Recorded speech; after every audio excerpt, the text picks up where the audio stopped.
je pense que vous avez aussi le manuel pour les 10 jours de prière et que nous sommes invités à prier avec les promesses de la Bible. Il y a toute une liste de promesses que nous pouvons utiliser pendant ces 10 jours. Mais ce soir, je vous invite à utiliser une promesse dans Jérémie 24 et le verset 7. Alors, le thème de nos 10 jours cette année, c'est retour à l'autel. C'est très intéressant comme thème. Jérémie 24, verset 7. Le prophète dit ceci.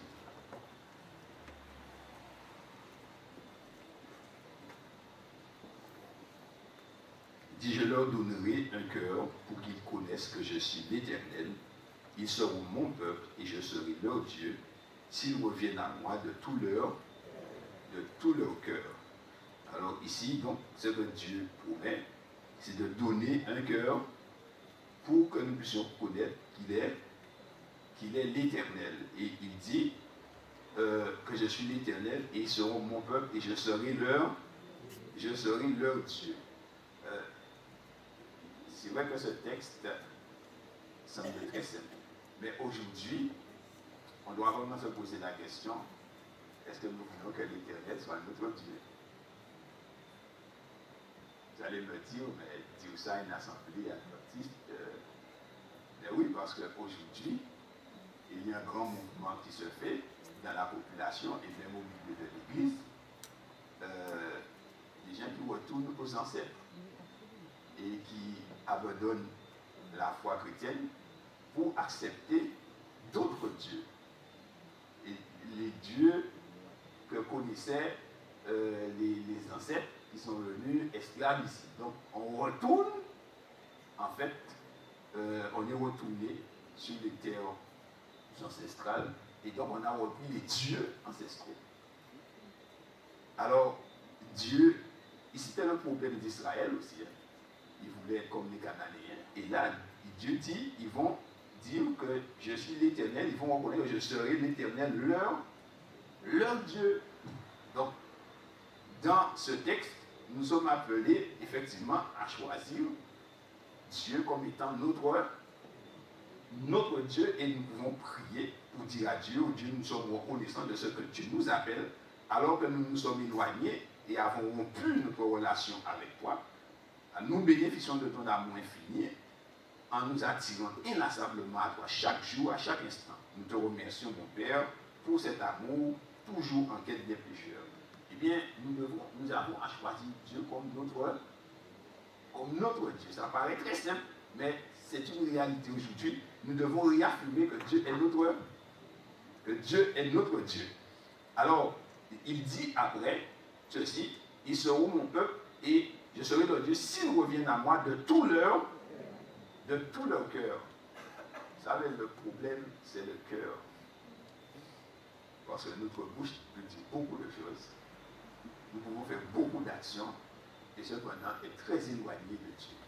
Mais ce que Dieu cherche dans cette fin des temps, c'est qu'il soit notre Dieu, ça c'est le centre, et que nous puissions être tout entiers à Dieu, corps, âme et esprit. C'est des choses qu'on a déjà entendues, mais bien aimé, c'est lorsque les éléments de la vie viennent à nous, à ce moment-là, nous nous posons la question, est-ce que vraiment nous sommes corps, âme et esprit à Dieu, tout entier à Dieu. Quand on te fait une proposition, et que cette proposition, si tu l'acceptes, comme tu en as besoin, si tu l'acceptes, tu transgresses la loi de Dieu. Mais on te dit, juste un petit mensonge, tu n'as pas besoin de faire un gros, un tout petit. Et tout ça, c'est à toi. Et ce qu'on te propose, tu en as vraiment besoin. Tu as déjà frappé à droite, frappé à gauche, en haut, en bas, il y a une porte qui s'ouvre. Et on te dit, bah non, un petit truc comme ça, et puis tu passes. Alors à ce moment-là, est-ce que tu es tout à Dieu?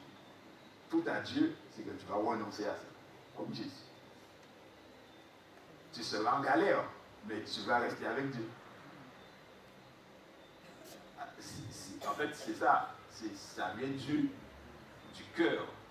être tout à Dieu. Et les éléments de la vie, chers frères et sœurs, viennent à nous et nous interrogent véritablement pour nous faire comprendre est-ce que nous sommes tout entiers à Dieu.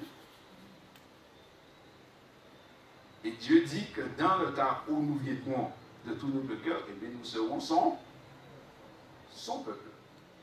Voilà la condition. Il est Dieu, nous nous donnons à lui et nous devenons son peuple. Alors, bien aimés, ce que nous devrions faire, c'est demander à Dieu de nous pardonner, parce que je pense que chacun de nous, en tant qu'humain, nous avons que nous nous sommes écartés de Dieu à un moment donné. Et que, commençant les 10 jours, nous avons besoin de venir à Dieu et de retirer les obstacles qu'il y a entre Dieu et nous, de sorte que notre prière puisse monter vers Dieu et que nous puissions trouver l'exaucement de nos prières. Donc, ce que nous allons faire, nous allons prendre un moment, d'accord? Nous allons faire des confessions individuelles. Tout le monde va se confesser à Dieu individuellement. Alors, je vais juste dire aujourd'hui, nous faisons une confession individuelle. Nous n'avons pas le temps de faire une grande confession. D'accord? Mais quand nous arrivons chez nous, pour être pratique, demandez à Dieu, à l'Esprit Saint, de vous révéler tout ce qui est obstacle et tout ce qui l'offense. Et là, il va commencer à vous parler. Et quand il commence à vous parler maintenant, certaines fois vous êtes étonnés. Parce que ce que vous appelez bien, lui, il l'appelle mal. Mais il faut être ouvert. Il faut être ouvert. Il faut demander ça à Dieu, mes frères. Parce que nous servons un Dieu vivant. Et puisque Dieu est vivant, eh bien, Dieu te connaît mieux que toi-même. Et tout ce qui fait obstacle, le Saint-Esprit va te le révéler. Mes frères, nous qui sommes des hommes, regardez la technologie que nous avons maintenant. Nous enregistrons tout. Vous pensez que Dieu, il ne connaît pas. Non, il vous remet ça dans votre mémoire tout de suite. Comme si c'est le jour où vous l'avez fait. Et vous voyez, quand vous voyez ça, mes frères, c'est juste pour, il vous le remet, c'est pour confesser. Dieu ne vient pas pour condamner, mais pour que nous puissions confesser, pour être libérés. Et c'est comme si vous avez un tuyau, il y a de l'eau qui passe dedans, mais il y a quelque chose, il y a des feuilles qui sont rentrées dans la routière. Eh bien, à chaque fois que vous enlevez une feuille, l'eau passe de mieux en mieux. Et quand il n'y a plus de feuilles, ça coule. C'est juste ça, mes frères. Si nous arrivons à faire ça, eh bien, je vous assure que après ces 10 jours, nous serons beaucoup mieux qu'avant et nous allons faire une autre expérience avec la grâce de Dieu. La parole de Dieu dit, c'est par la foi. Nous avons prié, nous croyons que Dieu nous a pardonné par la foi en Jésus. Maintenant, la route est ouverte. D'abord, la route est ouverte pour que nous puissions intercéder, pour que nous puissions demander à Dieu de manifester sa grâce envers nous. Pourquoi je dis cela? Parce que certaines fois, on veut ressentir des choses. La foi n'est pas le sentiment. D'accord? C'est une ferme assurance des choses qu'on espère et une démonstration de celles qu'on ne voit pas. Donc, tu pries sur la base de la parole de Dieu. Dieu te dit, si tu confesses et tu délaisses, tu obtiens miséricorde. C'est aussi simple que ça. Tu as confessé, tu as délaissé, tu confesses que tu as obtenu miséricorde. Oui, bon, c'est trop simple, c'est tellement simple que finalement, on s'embrouille. C'est aussi simple que ça, mes frères. Tu crois, tu confesses, tu délaisses et tu obtiens miséricorde, c'est ce qu'il dit. Alors, la méditation de ce soir dit ceci, retour à l'autel, prier pour un cœur réconcilié. Alors, c'est où es-tu? Alors, dans Genèse 3 et le verset 9, il est dit ceci. Le Seigneur Dieu appela l'homme, il lui dit, où es-tu? Alors, ça c'est la question véritable. Alors, existe-t-il une question plus pertinente que celle de Dieu à l'égard d'Adam après la chute? Il est de toute évidence que Dieu savait exactement où étaient Adam et Ève, puisqu'il est omniscient. Ah oui, puisque Dieu leur pose la question. Voilà. Effectivement, en réalité, Dieu demande exactement à Adam, sais-tu où tu en es? Oui, il dit Adam, est-ce que tu sais où est-ce que tu en es? Parce que Adam a accepté un programme et Dieu lui a donné un programme et il a accepté un autre programme. Alors maintenant qu'il a accepté l'autre programme, Dieu vient et Dieu lui demande Adam, est-ce que tu sais exactement où tu en es par rapport à ce que tu as accepté, par rapport à ce que je t'ai donné? Alors, c'est une question. Adam et Ève avaient désobéi à Dieu et leur désobéissance avait ouvert une brèche amenant une rupture en ce qui avait été jusqu'alors une relation parfaite entre Dieu et sa suprême création. Le lieu où Dieu les avait rencontrés chaque jour précédemment était vide ce jour-là. Bien aimé, certaines fois nous avons l'habitude de rencontrer Dieu et quand Dieu vient, il n'y a personne. Parce que nous avons commencé chaud, et après nous avons arrêté ça. Parce qu'il y a eu un problème, il y a quelque chose, et puis on arrête. Alors Dieu vient, Dieu est fidèle. Donc Dieu vient comme on lui avait donné l'habitude. Mais seulement, il ne nous trouve pas. Alors c'est ce qui lui est arrivé avec Adam et Ève. Si c'est notre cas, eh bien nous devons reprendre le flambeau. Nous devons reprendre le flambeau avec lui. Parce que la brèche a amené une rupture dans la communication et dans la relation. Donc c'est pour ça que nous confessons nos péchés, il faut effacer la brèche. Alors les seuls visages jamais créés ne souriaient pas à leur créateur ce jour-là. Les bras que Dieu avait façonnés dans l'argile ne l'ont pas embrassé ce jour-là. Les cœurs dont les battements souvent synchronisés avec les siens étaient étrangement distants, presque silencieux ce jour-là. C'est en difficulté. Ellen White déclare, au couple maître de l'Éden, Satan s'attache à insinuer qu'il y a des avantages à violer la loi de Dieu. N'entend-on pas aujourd'hui des raisonnements tout semblables? Ceci est écrit des patriarches et prophètes, page 32. Et effectivement, aujourd'hui, on entend ce langage un peu partout, qu'il vaut mieux un petit péché et puis on s'assure une vie tranquille. Mais ce n'est pas le plan de Dieu. Adam et Ève ont fait l'erreur d'écouter le diable et il les a convaincus que ce que Dieu leur offrait n'était pas suffisant, que la communion avec Dieu dans une relation étroite et confiante n'était pas suffisante. En un instant, l'atmosphère qui avait toujours été douce et uniforme paraît glaciale au couple désobéissant. Leur vêtement lumineux disparaît. N'osant se présenter dévêtus devant Dieu et devant les anges, ils se mettent à façonner quelques ajustements. Bien aimé, je vais vous raconter une histoire. Il y a un jeune qui est venu à l'église de la Brousse, et c'est un jeune qui, je vais dire, parce que le mot, c'est un jeune qui est dans la rue.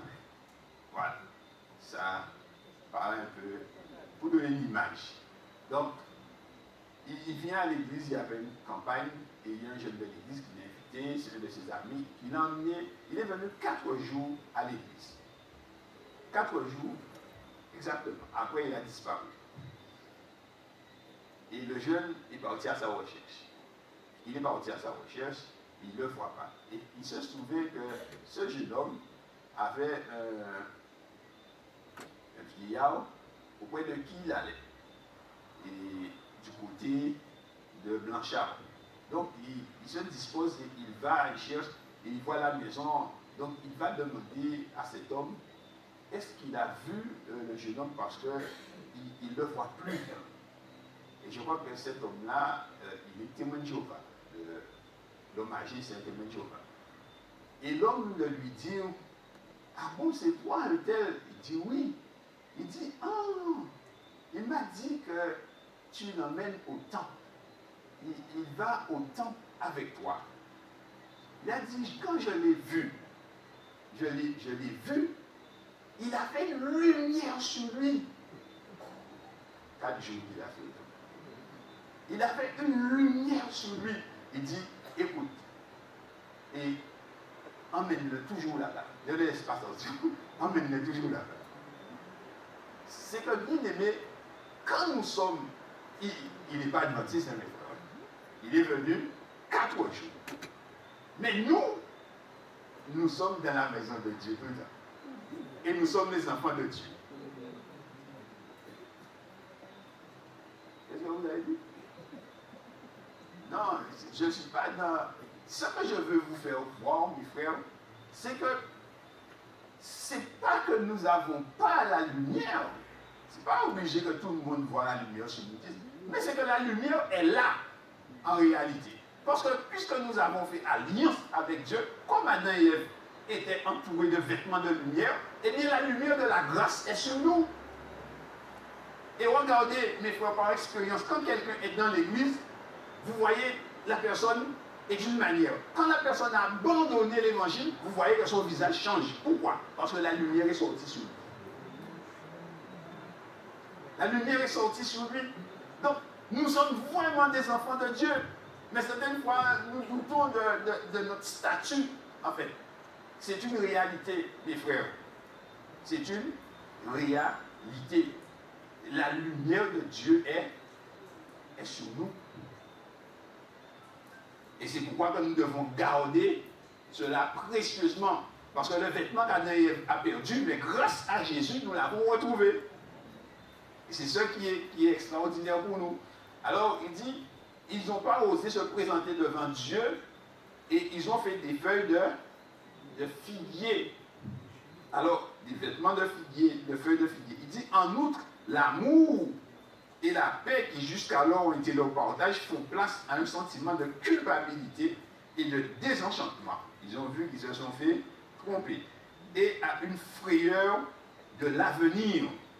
Le péché avait modifié la condition spirituelle des seules créatures en Éden avec lesquelles Dieu avait partagé son image. En fait, il a brisé l'image de Dieu en elle.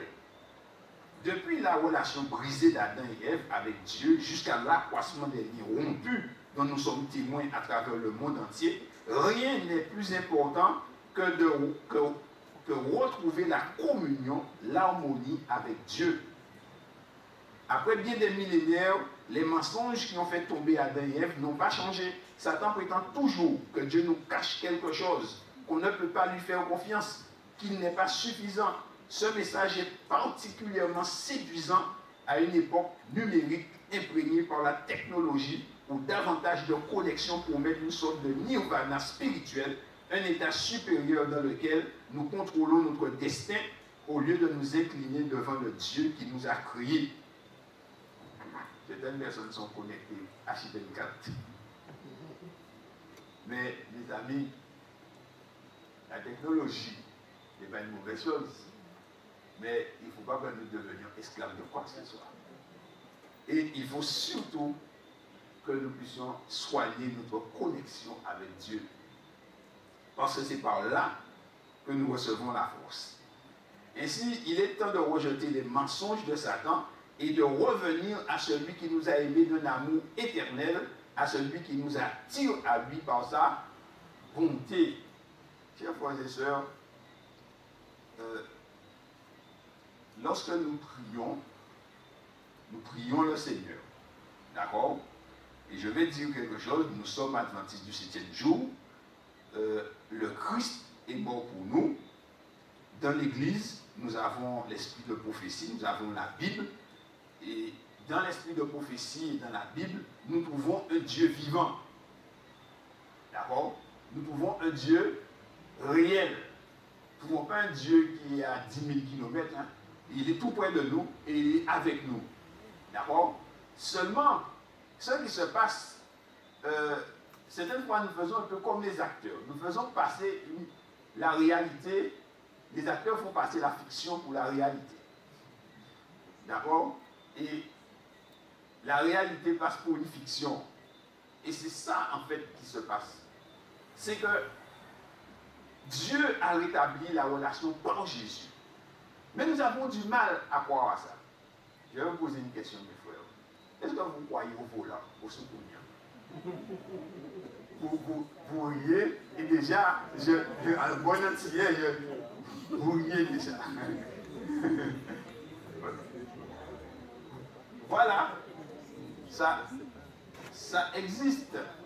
C'est un phénomène pour un antillais. C'est que, voilà, vous savez, l'église de la Bourse, c'est un quartier où les gens font chier, ils font tout voler, ils font toutes sortes de choses. C'est un type qui est connu. Donc, toi, tu n'as pas vu. Hein? Ah, mais quand ça sort, tu dors. tu dors, quand c'est dehors, tu dors. On ne va pas discuter là-dessus. Alors, bien aimé, ce que je suis en train de dire, c'est que pour nous, c'est tellement réel qu'on croit ça, on croit que c'est quelque chose qui se fait. Et pourtant, Dieu est plus réel que ça. Dieu est plus réel que cela. Jésus est plus réel que cela.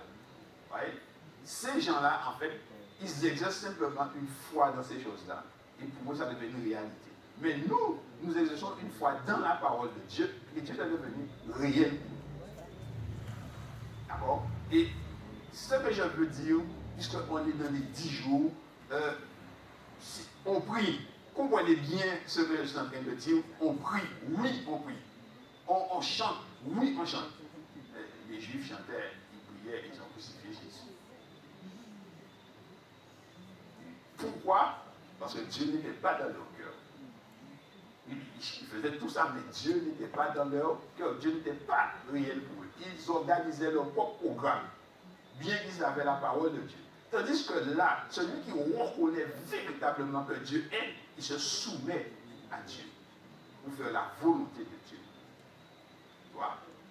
Alors, quand tu te mets en prière, eh bien, tu crois que le Dieu qui t'a créé, il est là. Et Dieu est là. D'accord? Dieu est là. Mais c'est que nous restons dans un niveau trop inférieur. Il faut croire à Dieu en plein. Tu appelles Dieu et Dieu vient. Tu appelles Dieu et Dieu vient. Dieu vient avec toi comme j'entrais assis pour des lumières.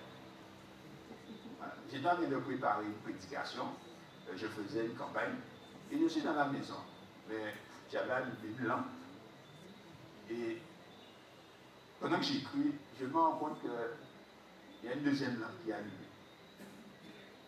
J'ai regardé, il dit, mais est-ce que j'ai allumé la lampe? Je dis, mais non, je n'ai pas allumé la lampe. Et j'ai vu qu'on a allumé la lampe pour moi, parce qu'il n'y avait pas assez de lumière. Mais je n'ai jamais pensé à un souvenir, mes frères. Jamais pensé à ça. J'ai pensé simplement que Dieu a allumé la lumière pour moi. Et quand j'ai pensé cela, eh bien, juste pour me confirmer la chose, eh bien, j'ai vu des tas de lumière en train de marcher dans la maison. J'ai regardé, j'ai dit, Seigneur, et j'ai continué à faire mes affaires. Parce qu'en réalité, c'est juste ça, mes frères. Quand Christ est mort, Christ nous a tout redonné. Christ nous a tout redonné. Et puisqu'il nous a tout redonné, nous devons tout prendre. Parce que Christ est tout entier. Et c'est biblique, mes frères. C'est biblique. Et eux, quand ils étaient en communion, qu'est-ce qu'ils faisaient? Ils voyaient Dieu, ils parlaient avec Dieu, ils touchaient Dieu. Et enfin, Dieu était là avec eux. Parce qu'il n'y avait pas d'obstacle. Mais quand Christ est mort, qu'est-ce que Christ a fait? Christ a fermé la brèche. Mais puisque la brèche est fermée, où est le problème? Où est le problème pour développer une relation avec Dieu? Et une grande relation avec Dieu. Il y a des adventistes qui aujourd'hui, et quand ils sont en difficulté, ils vont dans les maisons bleues chercher une solution. Ils vont chez un docteur à la maison bleue. Alors, mes frères, mais ça c'est un déshonneur pour Dieu. Parce que Dieu est là et Dieu est vivant. Dieu répond à ses enfants. Donc, nous devons nous refonder sur Dieu parce qu'il aime tout notre cœur et venir prier Dieu. Mes frères, quand mon épouse est décédée, j'étais à la fenêtre, j'ai dit à Dieu, je t'ai prié pour que tu puisses la sauver. Maintenant, elle est morte. Qu'est-ce que je fais? Eh bien, vous savez, j'étais à la fenêtre. J'ai fait que voir un éclair que moi je voyais et qui pourtant était invisible. Je vais vous expliquer ça. Et le type est venu et il m'a frappé là. Quand il m'a frappé, il m'a redonné une force. Mon épouse est morte le jeudi. J'ai reçu l'éclair le vendredi. Le samedi, j'étais au temple. J'ai prié pour quelqu'un, pour délivrer quelqu'un pendant le culte. Donc j'ai fait une délivrance.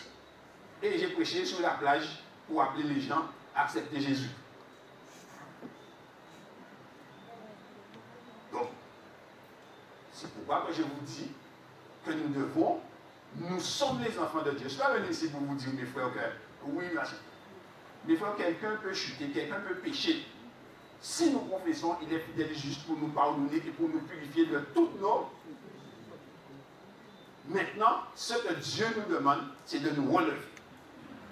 Ce que Dieu attend de nous, c'est que nous puissions nous relever, nous reconsacrer à Dieu, et maintenant, mes frères, de saisir le bras de Dieu. Quand tu as besoin de Dieu, que tu puisses saisir le bras de Dieu. C'est-à-dire que tu as besoin de Dieu, tu appelles Dieu, voilà. Tu appelles Dieu et Dieu vient.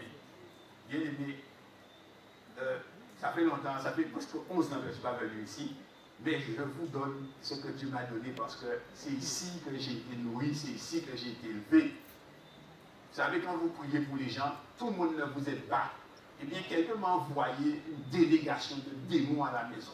J'étais tout seul chez moi. Eh bien, vous savez, le truc était dur. Alors, j'étais fâché ce jour-là. J'ai dit, non. Et ce jour-là, je suis sorti à 1h du matin de la maison. Et à la maison, il y a une sorte. Quand j'ai fait la maison, j'ai fait faire une sorte d'arche. Parce que sous l'arche, je vais prier Dieu. C'est pour ça que je l'avais fait.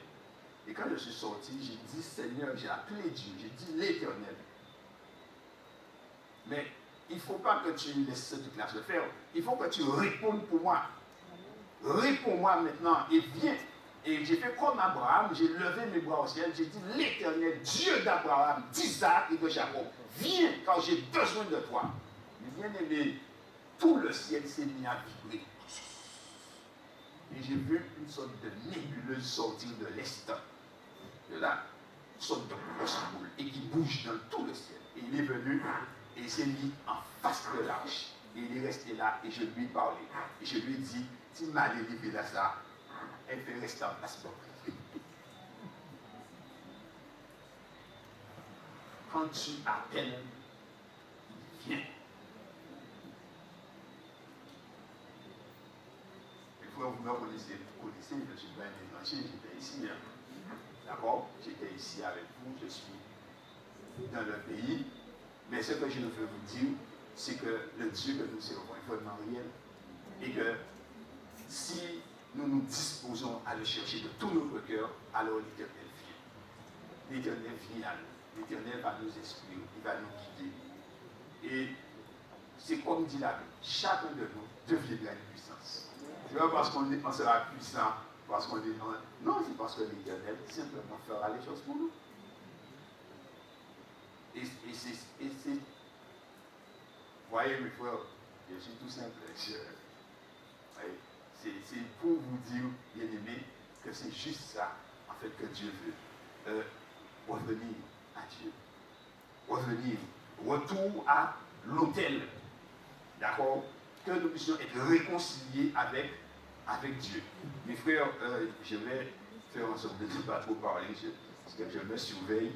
Parce que quand ça commence, ça finit pas. Alors j'essaie de me limiter dans ma parole. Alors, je vous invite à la prière, bien aimé. À la prière, pour que nous puissions demander à Jésus de nous permettre de rentrer dans cette communion avec lui. Communion totale. Et que nous puissions aussi prier. Alors ça, c'est la prière. Maintenant, les défis de la prière. Nous sommes venus ici, et je suis persuadé, comme partout, il y a des gens qui ont des besoins, il y a des frères et sœurs qui ont des sujets brûlants. et qui veulent que Dieu puisse agir pour eux. Alors, est-ce qu'il y a quelqu'un qui voudrait que l'Église prie pour lui, pour un sujet brûlant, un sujet urgent, un défi auquel il est confronté? Est-ce qu'il y a quelqu'un là? Nous sommes venus prier. S'il y a quelqu'un qui voudrait, s'il n'y a personne, gloire à Dieu. Oui, frères et sœurs, parce que tout le monde a fini de prier. Alors, essayez de faire ça pendant la semaine, c'est-à-dire de prendre du temps avec Dieu, avec la Bible. Je ne vous dis pas d'être à genoux. Tout le temps, on ne peut pas être à genoux tout le temps. Mais parler avec Dieu et parler à Dieu franchement. Je ne dis pas de manquer de respect à Dieu, mais on dit souvent ouvrir son cœur, mais de l'ouvrir véritablement. Et si on réfléchit un peu, quelles sont nos aspirations vis-à-vis de Dieu? Où est-ce que nous voulons aller avec lui? Où est-ce que nous en sommes vraiment? Et où est-ce que nous voulons aller? Les enfants disent, je vais être pâtissier, je vais être avocat, je vais être cultivateur. Et ils ont une vision, ils vont travailler pour d'abord, mais spirituellement, ce que nous voulons, où est-ce que nous voulons arriver avec Dieu? D'accord? Parce que nous lisons les histoires de la Bible, mais ils sont tous morts. Aujourd'hui, c'est nous qui sommes là. Et c'est nous qui avons besoin de Dieu. D'accord? Et Dieu, il n'a pas changé, il est toujours le même. Donc, nous avons prié, nous avons cherché Dieu, nous avons lu, mais si on doit rentrer dans le concret avec Dieu, frère, si on doit rentrer dans le concret avec Dieu, pour que ça devienne vraiment une réalité, d'accord? Quand on va dire à quelqu'un que l'Éternel est vivant, la personne dira, rien qu'à cette parole-là, que l'Éternel est vraiment vivant. Parce qu'il est vivant pour nous. Et que c'est une réalité. Ce n'est pas que nous ne croyons pas, mais que c'est que des fois nous arrêtons de progresser, nous fixons des limites. En fait, il n'y a pas de limite à la progression, c'est ça. Donc, bien aimés, nous avons prié, nous allons mettre fin à cette réunion. En fait, je suis persuadé que Dieu agit. Pendant que je suis là, je regarde, quelque chose me vient à la tête. Et je me dis, on fait 10 jours de prière et on doit pouvoir saisir le bras de Dieu. Ce n'est pas possible qu'on soit devant Dieu et qu'on n'arrive pas à saisir le bras de Dieu. Donc, mes frères, on va prier, on va faire ces 10 jours, mais le dernier vendredi, le vendredi là, avant qu'on finisse, le 20, je viens ici, et je viens ici avec la grâce de Dieu, et j'espère que Francis va me suivre, je ne lui ai pas dit quoi que ce soit, mais c'est ce que je ressens. Je viens ici, mes frères, pour prier pour les frères, pour imposer les mains aux malades. C'est ce que dit la Bible. De les d'huile, de les imposer les mains.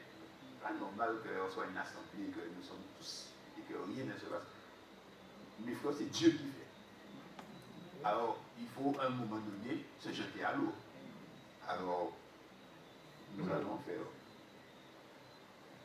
cette réunion du fin. On va se préparer, on va se confesser, on va prier.